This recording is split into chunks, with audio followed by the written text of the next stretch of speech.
Welcome back to another episode of Paranormal Bad Bitches. Today we are going over the Villisca Axe Murder House. Now, if you don't know about the Villisca Axe Murder House and you are here to educate yourselves, I highly suggest you take into consideration this has a lot of gore and does discuss sexual assault. And if you cannot bear to listen to that kind of stuff, I would not watch this video. Now, we are going to start out with the Lynn family. Darwin and Martha Lynn purchased the home in 1994 with plans to turn it into a museum until they started getting requests from a lot of paranormal investigators that they wanted to come over and communicate with the spirits of the property. And the Lynns were like really confused. They were like, what happened here? You know? So they started researching the property and they had discovered that 8 people, 43-year-old Josiah Moore, his wife, Sarah Moore, 39, also with their 4 children, 11-year-old Herman, 10-year-old Catherine, 7-year-old Arthur, 5-year-old Paul, along with their 2 guests who were friends of the Moores, 8-year-old Ina and 12-year-old Lena Stillinger, were murdered in the house with an axe. Now, before they had settled in for the night on June 9th, 1912, the family had been at their local Presbyterian church, and they didn't come home until about 10 p.m. Now, keep in mind, this is a very small town. People did not lock their doors. I mean, they probably did after this incident, but not before it. Now, they were killed with an axe found in the family's backyard around or after midnight, June 10th of 1912, while they were asleep in their beds. Now, they did try to reconstruct the night of the murders, and this is what they came up with.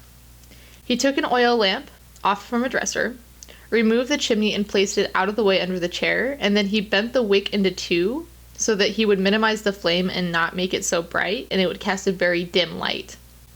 Now, still carrying the axe that he had found from the backyard, he walked past the room with Ina and Lena Stillinger in that lay sleeping, stepped up the narrow stairway and to the parents' room, across the hall from the 4 kiddos, and he found Josiah and Sarah sleeping next to each other, raising the axe high enough to actually hit the wall behind him, throwing the axe down on Josiah's head, and it was the back of the axe. Now, they said that it probably killed him instantly, thank God, because nobody would like to go through that. He then striking Sarah before she could wake or register that he was there. She was the only one that was hit with the front sharp area of the axe. They did say that they assumed that he didn't use that side of the axe just because he was scared it was going to get lodged in someone's head and he wouldn't have enough time to, kill everyone else. Now, he did go into the next room, killing the 4 more children. And no one made enough noise to wake the girls downstairs, unfortunately, so he had then done the same thing to them later. But while he was up in the children's room upstairs, he did like a celebratory dance, like swinging the axe in a circle, and really he left marks all over the house with the axe, whether it was on the wall or the ceiling. He did a lot of damage. Now, I feel like it's a little much, and I feel like something this gruesome and just casually killing 8 people and 6 of them being children, none over the age of 12, it makes me sick to my stomach. Like, what the fuck is wrong with people? Like, gross. And especially children, they're so innocent, so defenseless, and you have to be fucked up, dude. Like, God. To make things worse, the killer went back upstairs and bashed the Moores to a bloody pulp, past the point of recognition. Joe was estimated to be hit around 30 times with the axe after he had died. And they say that they can tell it was about 30 minutes in between when he actually killed them to when he came back up to hit them unrecognizably so, because there was a shoe that had been filled with blood, and when he came back up to do it again, it had been knocked over. So, I don't know. He then found bedcloths and covered all of his victims with it and basically toured the house. He ate a meal and then he filled a bowl with water, and some reports say that he later washed his bloody hands off in it. And like, this makes me even more sick to my stomach to think that you just casually killed 8 people in such a cold-blooded way to eat a meal. Like, this person has to be sick. Like, mentally sick. Ugh. Quick interruption. If you keep finding yourself coming back to this page, please subscribe. If you like the video, like it to let us know you do. And if you don't like the video, comment down below what we can improve on and show your support. Thank you. To make things worse, one of the girls downstairs in the bedroom, now this is where we talk about sexual assault, so please be prepared. She was not sexually assaulted, but she was positioned in a sexual way, and they say that she was pulled to the end of the bed because her arms signified that she was pulled, if that makes sense. Like you drag somebody, their arms kind of go up. And she had been turned, and her underwear has been removed, and her dress was pulled above her waist. They found a 4-pound slab of bacon at the end of her bed, which they're pretty sure he used to pleasure himself with while looking at her. And that is just, it makes me want to cry. Like that it's so fucked up. Like, it's so messed up. Now, the neighbors said that they did not hear anything from the house that night. And after Josiah had missed a call from his clerk, the neighbors went over to check on the Moores as they weren't out doing their daily chores, but the house was locked, which they thought was weird because they never locked their house. Now, they called Josiah's brother Ross, who had a key to the house, and when he opened the front door, he very soon came right back out and called the town marshal, Hank Horton.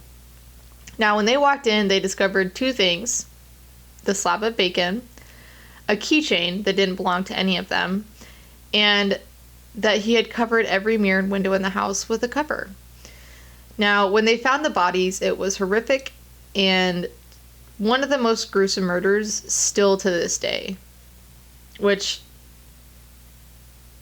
just, it makes me sick to my stomach. Like, now the Dr. William, he was the what's the word? He's the one that like hosted the autopsies and like gathered like forensic evidence back then. When he had emerged from the house, he cautioned the members of the growing crowd outside to not go in there. And I quote, "Don't go in there, boys. You'll regret it until the last day of your life." This is where my mind gets a little blown. Okay? Many ignored the advice of Dr. Williams. As many as 100 curious members and neighbors of the town trampled through the entire house. Some even grabbing the murder weapon, and some even removing fragments of Joe Moore's skull for a keepsake. Okay? So the entire murder crime scene was just completely compromised. Now, they did bring in bloodhounds to try to hunt down a suspect, but they got nowhere with that. And the scene had been so compromised, they really couldn't use the crime scene for the investigation because they had 100 plus people in and out of the house and touching the murder weapon. So now they did determine that with the blood spatters, the killer would have had to have been left-handed, and they found they found 2 cigarette butts in the attic. Now, some say that the killer was either hiding in the attic or in the barn. Now, a house this small with 8 people in it, it's just, how do you get through so quiet? Now, some do assume that the reason the killer was able to walk around so quietly was because the train was coming, and it would easily cover up the sound of footsteps. Now, we're going to go through some suspects. This part pissed me off so bad. So, we're going to start with Frank Jones. Now, they did investigate Frank Jones, and basically what happened with that is Josiah had quit his position under Frank's business and he was one of the best salesmen there was. And when he quit, he actually took the John Deere account with him. And Frank was pissed about this. There were also rumors that Joe had slept with Frank's daughter-in-law. And she was a beautiful girl in this town whose affairs were often known to the town thanks to her, astonishingly indiscreet way of calling. Back in the day, at least during this time frame, calls went through an operator, and whoever was operating the phone could listen in on the phone calls. So Frank did not like Joe. Now, they did discuss that because of the age and condition of Frank, that he might have tried to hire somebody to kill the family.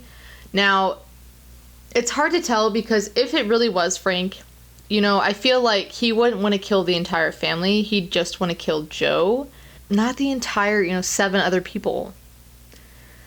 But if he hired somebody, William Mansfield, to do it, then maybe he just kind of took it.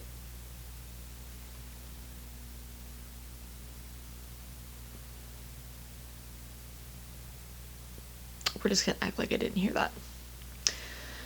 Maybe he just kind of took it out of hand, Now, William Mansfield was arrested and was the main suspect in the axe murders of his wife, his parents, and his own child in Blue Island, Illinois.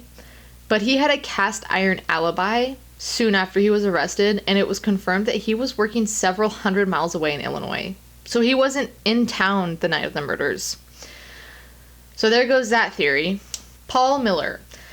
Now, Paul Miller was a crazy serial axe murderer of this time period, and there had been serial axe murders from 1911 to 1912 around the entire country. Now, there were a lot of similarities between the Villisca murders to other axe murders around the country.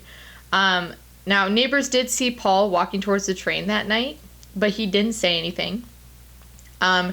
He had been doing this for about 15 years, going in, getting off the train, killing them, leaving, getting back on the train. Now, he had never brought his own axe. He would always use one that was on the property, and he would always look for a family to kill. And he would take lanterns and dim them down. He would also occasionally position the children in a sexual manner, which was really one of the big key pieces of evidence. Now to the person who I personally think did it, Reverend Kelly.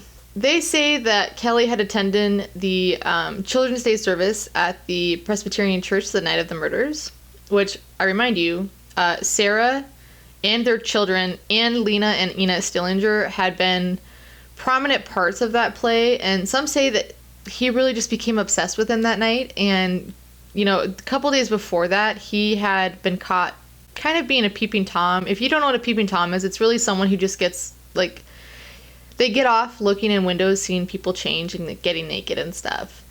Authorities did investigate Kelly, who had left Villisca on a train the morning after the murders, and he was discussing how 8 people had died in Villisca from being butchered in their beds, and the bodies had not been discovered until 3 hours after his train departed. An old couple confirmed running into him the morning of June 10th.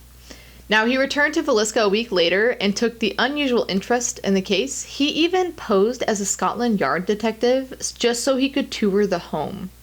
Some say that he was caught sending a bloody shirt to Omaha to get cleaned.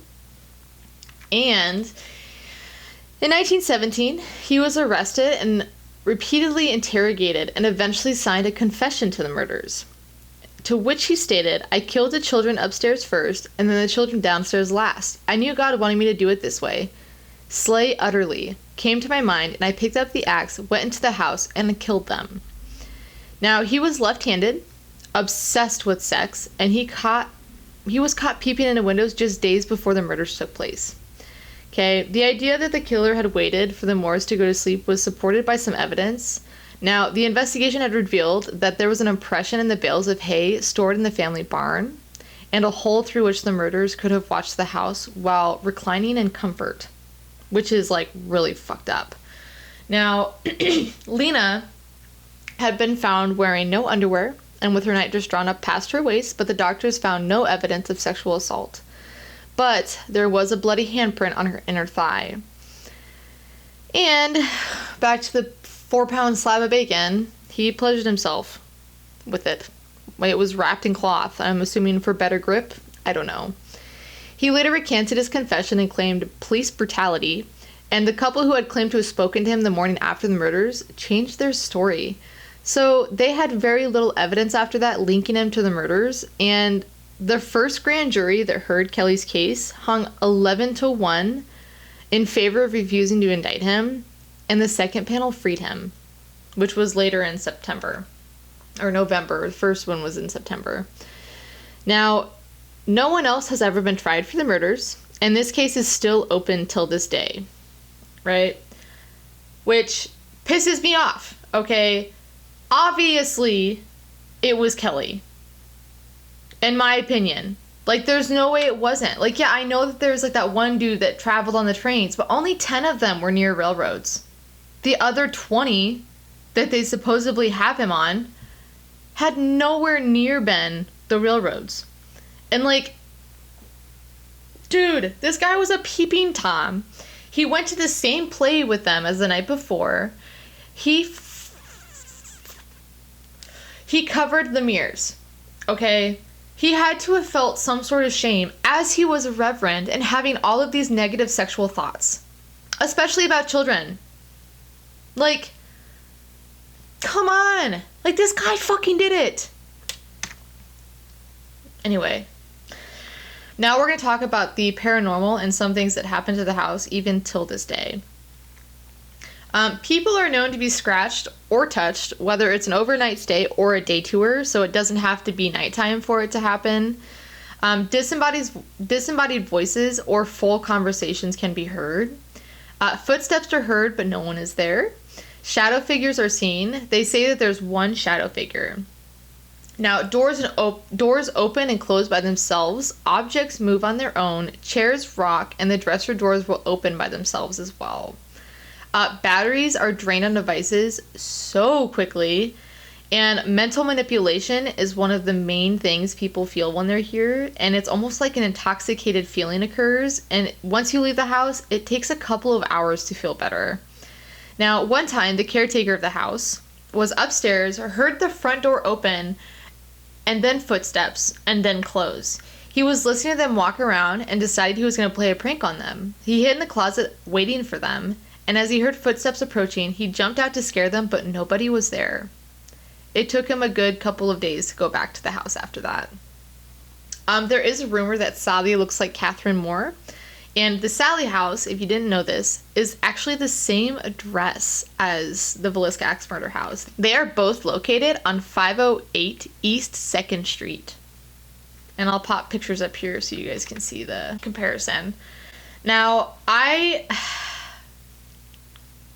do plan on going here as it's not that far away from us. I just have to save up for it because between the Stanley and this and some other stuff that we're planning on the side, I don't have the money for it. So now a lot of the devices that tend to be used here are the REM pod, music box, EVP, and EMF, and they all of them get some sort of a response. People hear doors slamming while they're there. While they're upstairs in the attic or upstairs in the room, the front door will open and close. And it's just pretty crazy. I don't know. I don't know what to expect. I am going to try to go there soon. Probably won't be till after July, though. We shall see. And I know towards the end of this year, we are going to have a lot more opportunity to go to a lot of other places, and that is what I'm excited for. So for now, we'll do these little stories. We'll do some Reddit stories on Thursday and Fridays, and investigations here and there. So yeah, so don't forget to subscribe. If you liked the video, like it. If you didn't, comment down below and tell us why. Don't forget to listen to our podcast. They come out Tuesday and Fridays, and we're just really excited to see where this goes. And I think this is going to be a really fun journey with you guys. So come back next week for the Winchester. We'll post it on the 17th. Podcast will be released on the 18th. And I just really hope you guys enjoy this. Thanks so much. Peace.